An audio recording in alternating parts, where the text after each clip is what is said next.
24장 10절로 14절 말씀 다 찾으셨으면 한 목소리로 함께 봉독을 합니다. 그때에 많은 사람이 실족하게 되어 서로 잡아주고 서로 미워하게 했으며 거짓 선지자가 많이 일어나 많은 사람을 미워하니 율법이 성함으로 많은 사람의 사랑이 식어지리라. 그러나 끝까지 견디는 자는 구원을 얻으리라. 이 복음, 천국 복음이 모든 민족에게 증언되기 위하여 온 세상에 전파되리니 그제야 끝이 오리라. 아멘. 끝까지 견디는 자라는 제목으로 함께 말씀을 나누겠습니다. 이 시대를 흔히들 말세라고 합니다. 세상 사람들도 이제는 말세가 됐다, 세상이 끝이 가까워왔다, 그렇게 말하는 사람들이 있어요. 물론 세상의 문명이 발달하고 삶은 편리해지고 또 우리에게 세상적으로 우리 육신을 기쁘게 하는 것들, 그런 것들이 많이 있지만 전체적으로 살펴볼 때에 세상이 도덕성이 떨어지고 윤리가 땅에 떨어지고 이런 세상은 없었다, 그렇게 한탄하는 소리들이 들려와요.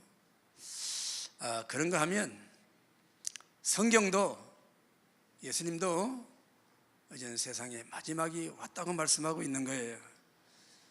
예수님 오실 때에 세례 요한이 먼저 와서 주님을 소개할 때에 회개하라, 천국에 가까웠느니라, 이렇게 말했어요. 그 말씀은 천국의 주인이신, 천국을 가져오신 예수님이 이 땅에 오신다는 거예요. 그리고 예수님이 오셔서 복음을 전할 때 먼저 하신 말씀이 동일하게 회개하라, 천국이 가까웠다, 그렇게 말씀하신 거예요. 그래서 예수님이 이 땅에 오실 때 천국을 가지고 오셨다, 그 말씀은 이 세상이 마지막이 되었다는 거예요.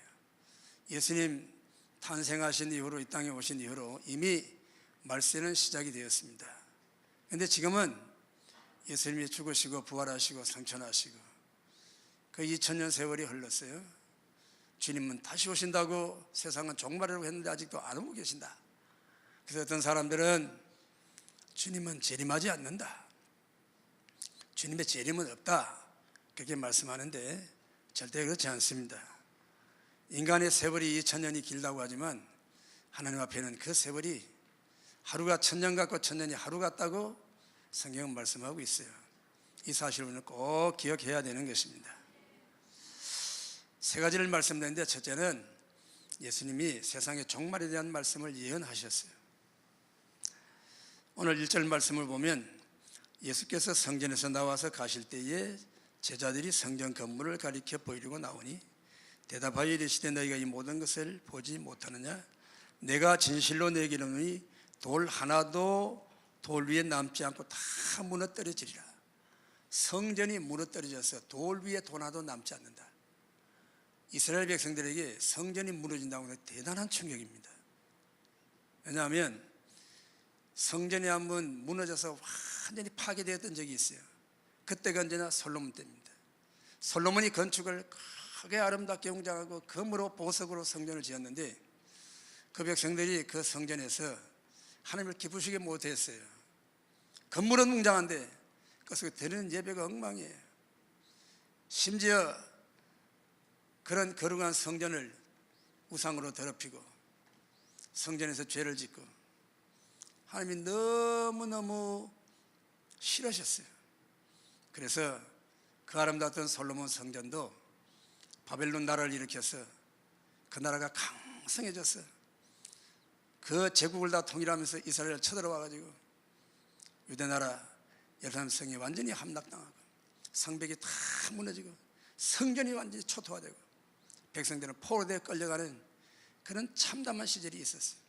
그러니까 이스라엘 백성들에게 성전이 무너진다 그러면 그건 곧 세상 끝을 말하는 거예요. 자, 예수님은 하나님의 사랑을 가지고 이 땅에 오셨잖아요.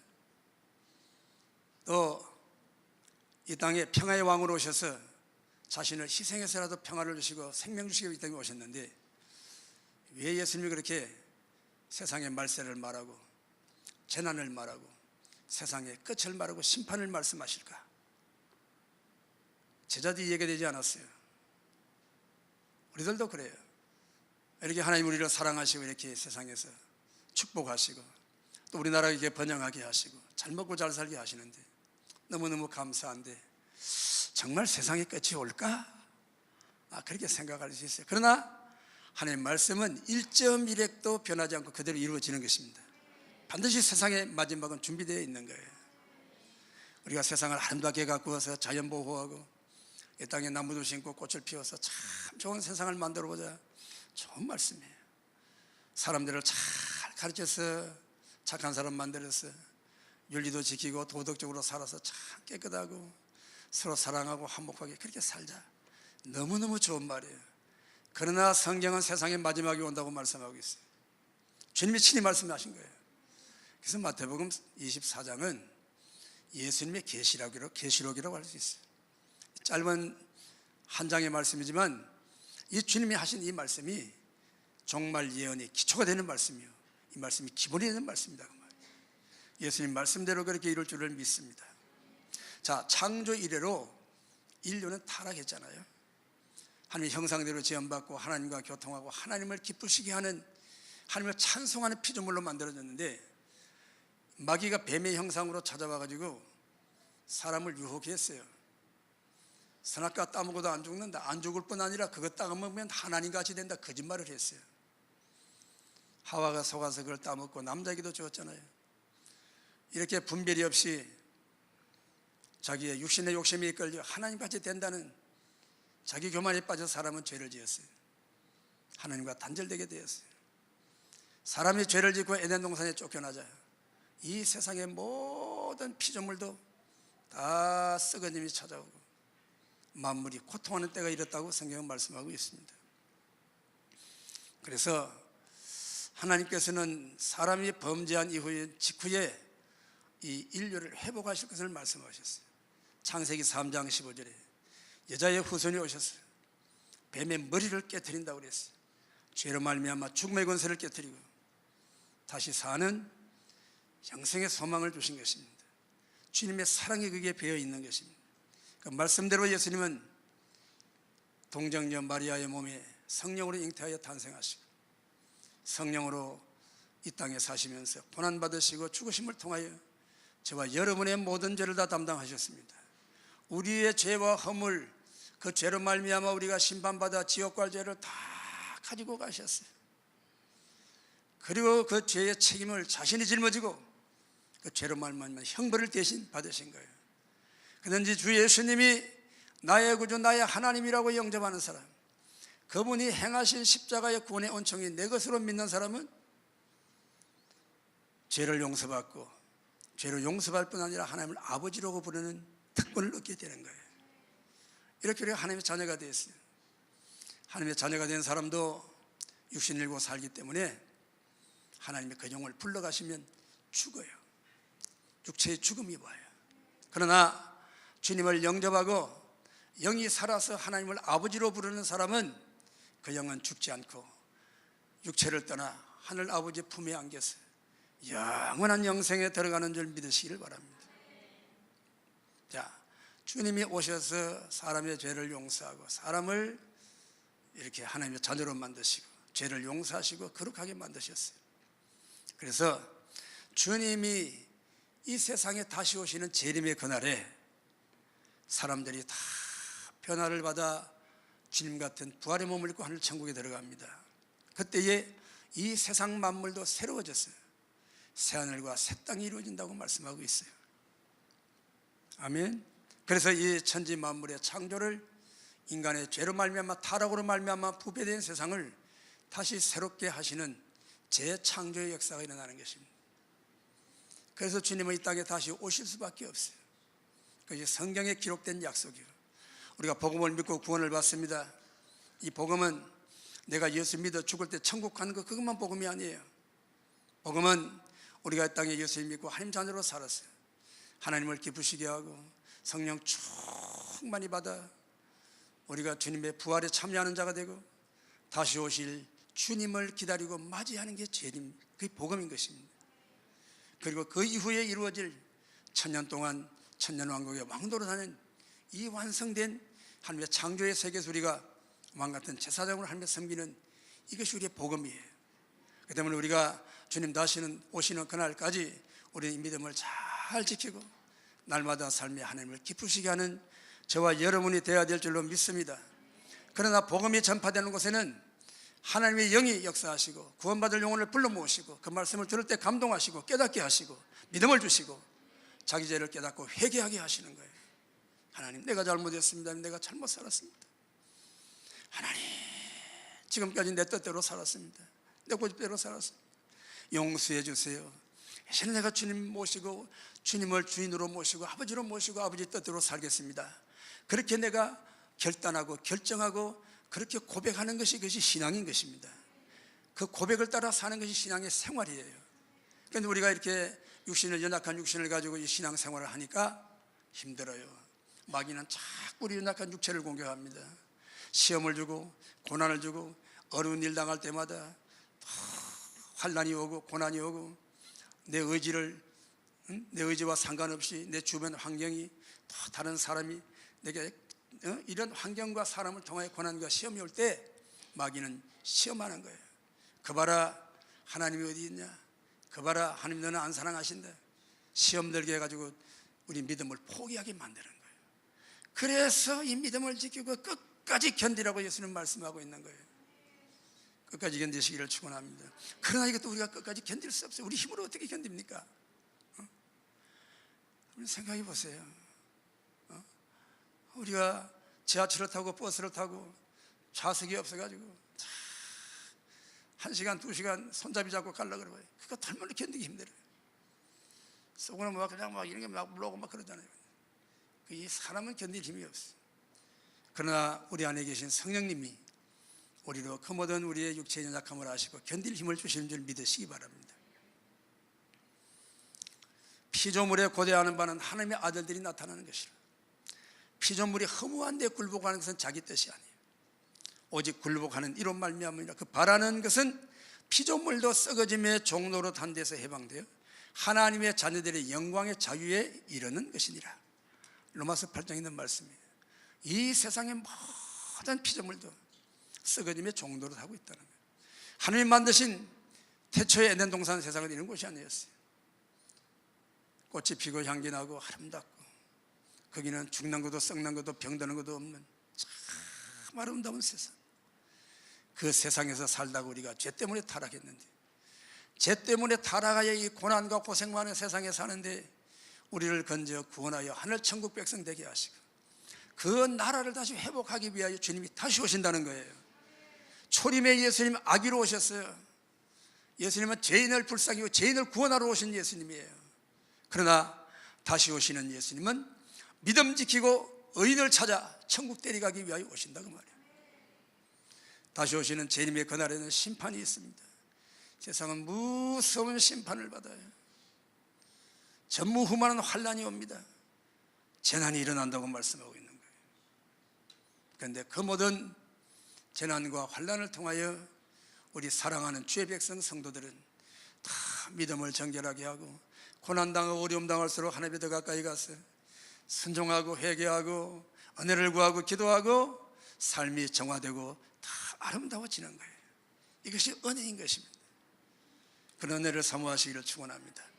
두 번째로, 이렇게 성전이 다 무너진다, 세상에 종말이 온다, 이게 예수님 말씀하시니까 제자들이 그러면 그때에 무슨 징조가 있겠습니까? 그 질문을 했어요. 그 말에 대답하신 예수님 말씀이 바로 3절이에요. 예수께서 감람산 위에 앉으실 때에 제자들이 정령이 와서 이르되 우리에게 일어서서 어느 때에 이런 일이 있겠사오며 또 주의 임하심과 세상 끝에는 무슨 징조가 있사오리까? 제자들의 질문에 예수님 말씀하십니다. 마지막 때 주님 오실 날이 가까우면 이런 징조가 있을 것이다. 첫째는 사람들의 마음이 해이해지고 하나님을 대한 신앙이 흐트러진다는 거예요. 신앙이 형식적인 신앙이 된다는 거예요. 우리가 여러분 모양을 내고 의식만 지킨다고 신앙이 아니에요. 하나님은 살아계시고 우리의 속 마음도 보고 계시는 하나님이에요. 우리의 행동을 달아보신다고 말씀하셨어요. 신앙이 허망해지고 신앙이 형식화 되면 이건 결국은 하나님을 속이는 것밖에 되지 않는 거예요. 거짓된 신앙, 마음에 부패한 신앙. 오늘 여러분, 우리 교회가 그런 위기 가운데 빠져 있습니다. 하나님은 이 세상 사람의 죄 그것들부터 진노하시지만 더 진노하시는 것은 주를 믿는 성도들이 바르게 살지 못하면 하나님이 기뻐하시지 않아요. 그래서 우리는 하나님의 기쁨을 구하고 살아야 되는 거예요. 이것이 바로 끝까지 우리 믿음을 지키는 것입니다. 거창한 건물을 자랑하고 주님 보십시오, 저 성전이 얼마나 아름답습니까? 그런데 그 성전은 솔로몬 성전 이후로 솔로몬 성전이 파괴되고 70년 바벨론 포로 생활하다가 돌아와가지고 그 무너진 황무지의 성전을 다시 이렇게 세웁니다. 세우는데 뭐 가진 게 뭐가 있어요? 포로 생활하다가 왔는데 다 황무지 다 없어지고 말았는데, 그래서 학개서에 보면 너희는 산에 가서 나무를 베어다가 하나님의 전을 지어라. 그래요, 뭐 나무로 이렇게 설계해서 성전을 지었어요. 근데 뭐 그 성전이 뭐 그렇게 뭐 그 모양이 있겠어요? 그 성전을 보고 울어요. 두 가지 이유예요.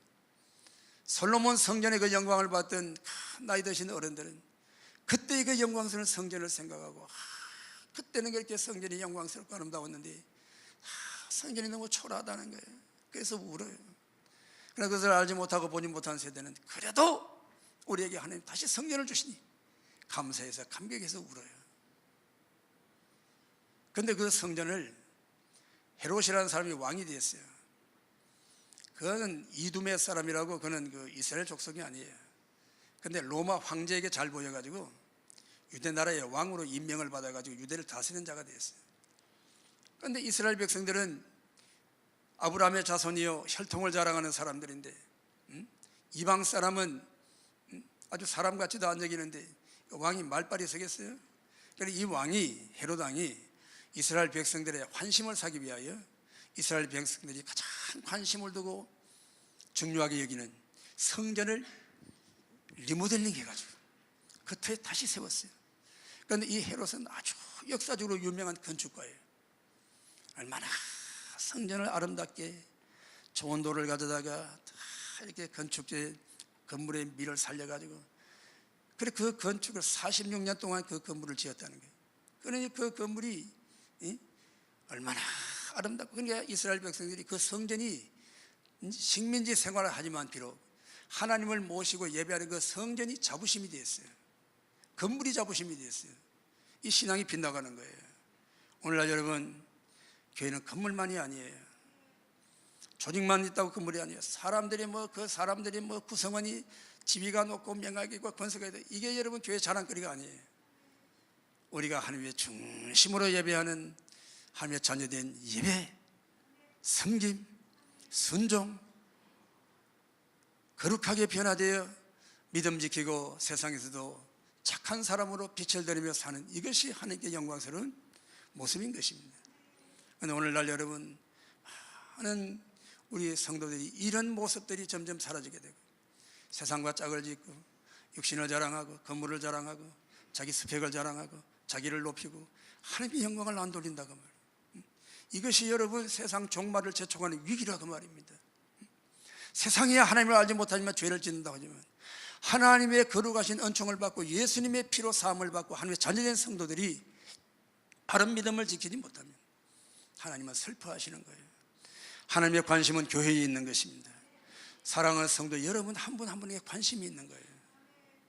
우리는 바르게 살아서 하나님을 기쁘게 하고 진실하게 믿음을 지키며 세상 속에서 착하고 선한 행실을 가지고 하나님의 빛을 세상에 드러내고 복음의 정이 되어 살아야 되는 거예요. 그래야 하나님께서 교회에 소망을 두시고 오래오래 참고 기다리고 계시는 것입니다. 지금도 구원받고 돌아올 영혼들을 기다리고 계시는 거예요.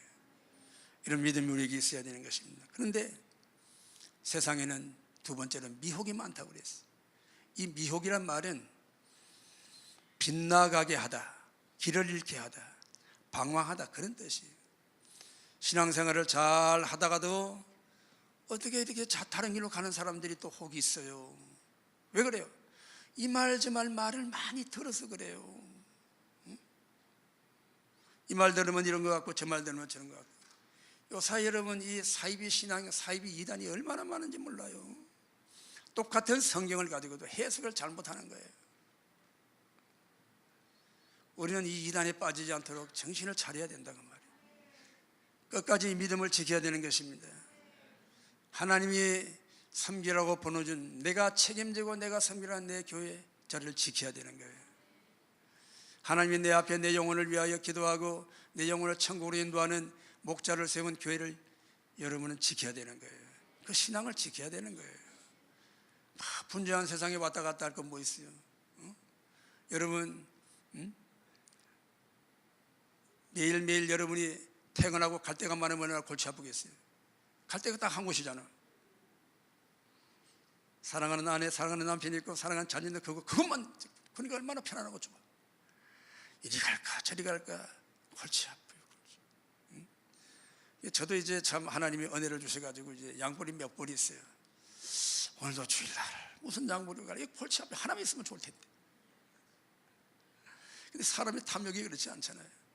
결국은 사람은 자기 욕심에 매여서 자유를 잃어버리는 거예요. 하나님 한 분만 사랑하고 주님이 내게 택해 주신 내 교회 내 신앙 지켜야 되는 거예요. 말세는 이게 무너지는 거예요. 교회론이 무너지고 목자론이 무너지는 겁니다. 여기서부터 신앙이 병드는 거예요. 잘 지키시기를 축원합니다. 그렇게 해서 뭐 세상에 우리 양주 산성교회 제일 좋은 교회라 그런 말은 아니에요.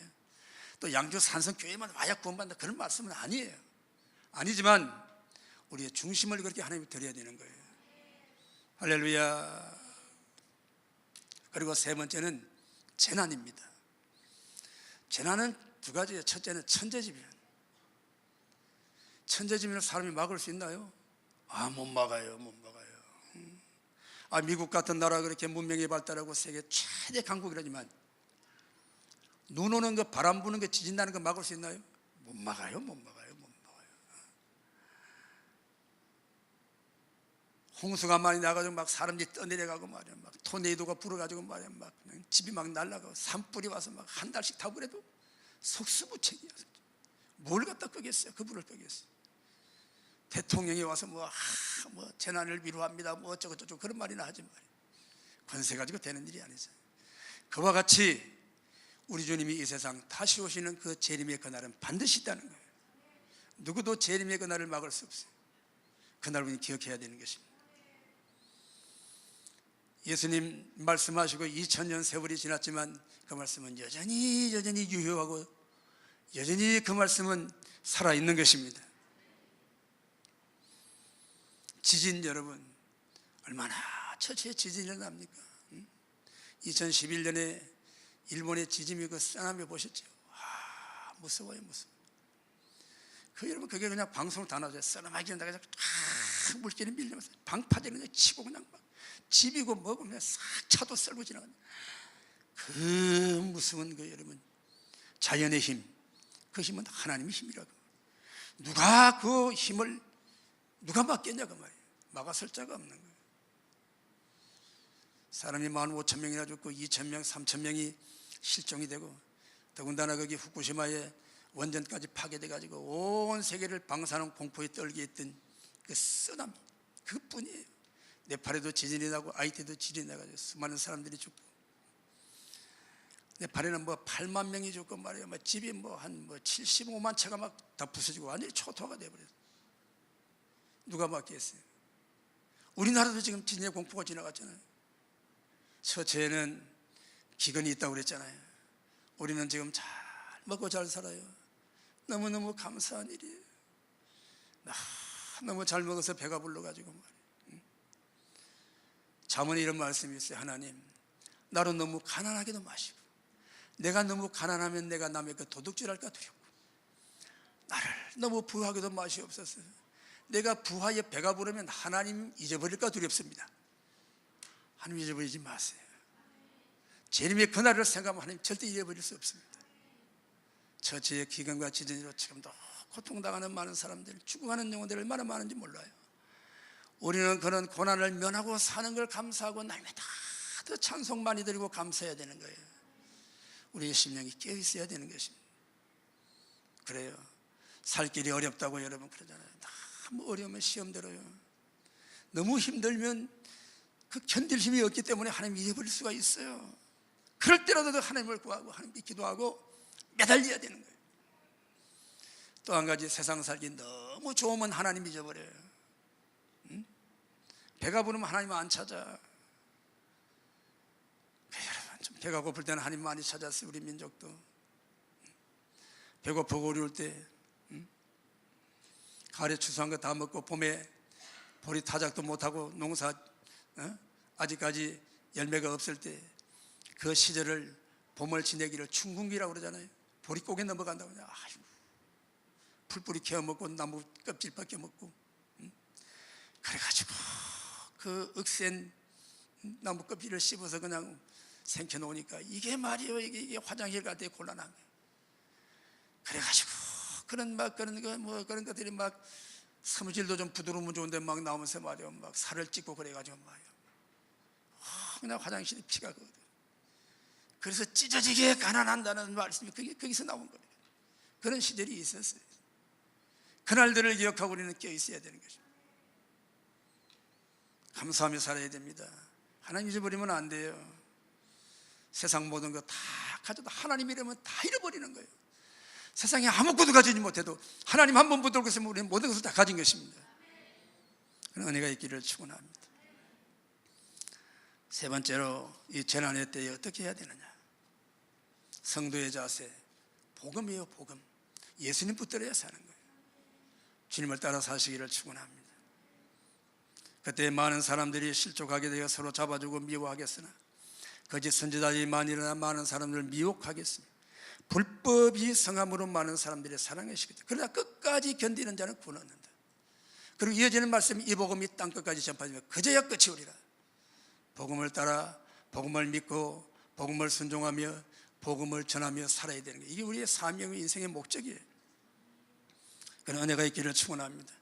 우리 교회 어린아이들이 지금 필리핀에 가서 선교를 하고 있어요.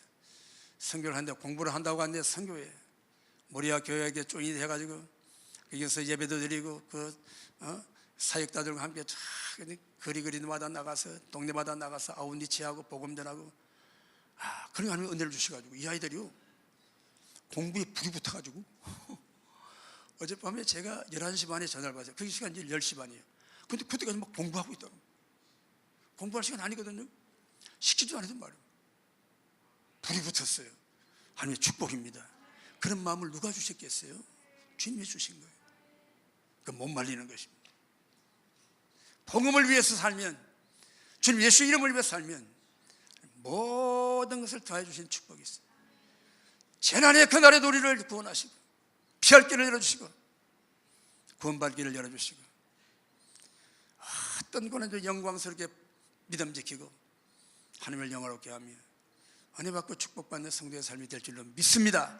이런 믿음의 삶이 되시기를 축원합니다.